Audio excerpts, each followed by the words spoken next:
Good morning. నిన్న మా sir ఏమన్నారంటే నాకు కట్టి పొంగలి తినాలని ఉంది కానీ నీకు చేయటం రాదు కదా అన్నారు.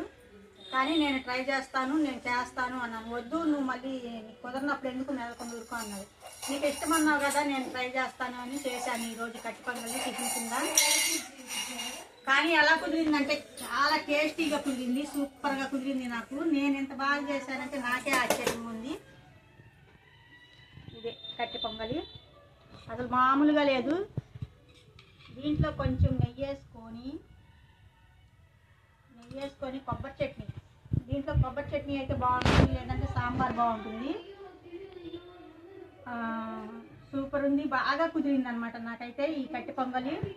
ఎలా తయారు చేశాను అంటే మామూలుగా మేము తక్కువే తింటాం కాబట్టి, టిఫిన్ కింద కాబట్టి ఒక గిద్ద గ్లాస్ ఉంటుంది కదా, చిన్న గ్లాస్, టీ గ్లాస్ ఉంటుంది కదా, ఆ గ్లాస్కి గ్లాసు పెసరపప్పు, గ్లాస్ బియ్యము తీసుకున్నాను.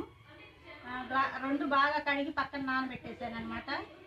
తర్వాత కుక్కర్లో మనం ఒక గ్లాసు పప్పు బియ్యం రెండు కలిపి పెడతాం కదా, గ్లాసు బియ్యానికి 3 గ్లాసులు నీళ్ళు పోయాలన్నమాట. కుక్కర్లో గ్లాసు బియ్యానికి 3 గ్లాసులు నీళ్ళు పోయాలి.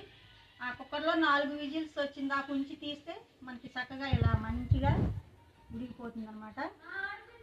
దీంట్లోకి కొబ్బరి చట్నీ, కొబ్బరి, పచ్చి కొబ్బరి, పల్లీలు, పచ్చిమిరపకాయలు అన్నీ వేసి చట్నీ చేశాను అనమాట. పల్లీ చట్నీ, కొబ్బరి చట్నీ అయితేనే దీంట్లో టేస్ట్ బాగుంటుందంట.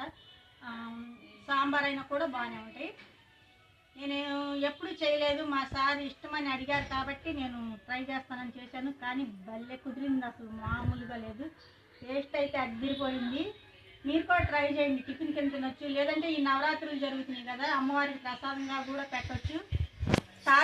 తాలింపులో మనం ఏమేమి వేసుకోవాలి అంటే మిరియాలు, ఒక 10 మిరియాలు, జీలకర్ర, అల్లం ముక్కలు, 2 పచ్చిమిరపకాయలు, జీడిపప్పు, ఇవన్నీ కూడా బాగా నేతిలోనే వేయాలన్నమాట. తాలింపు నేతిలో వేసుకోవచ్చు, లేదంటే ఏదైనా పప్పు నూనె ఉంటే పప్పు నూనెలో వేసుకోవచ్చు, మీ ఇష్టం.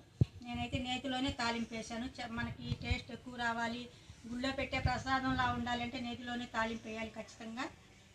నేతిలోనే జీడిపప్పు, జీలకర్ర ఎక్కువ వేయాలన్నమాట. జీలకర్ర, 10 మిరియాలు, 2 పచ్చిమిరపకాయలు ఎక్కువ వేయకండి, కారం ఎక్కువగా ఉంటుంది.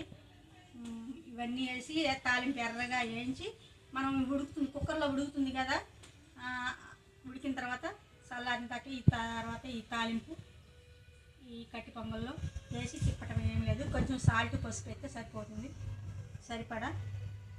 ఇదే కట్టి పొంగలి, ఫస్ట్ టైం చేశాను, చాలా టేస్టీ కుదిరింది.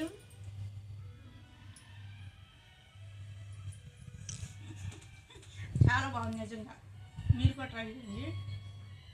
ఇదే మా సార్ తిన్నారు, వావ్ నీకు బాగా కుదిరింది, ఫస్ట్ టైం చేసిన కూడా చాలా బాగా చేసావని నన్ను మెచ్చుకున్నారు ఈరోజు. ఓకే అందరికీ బాయ్.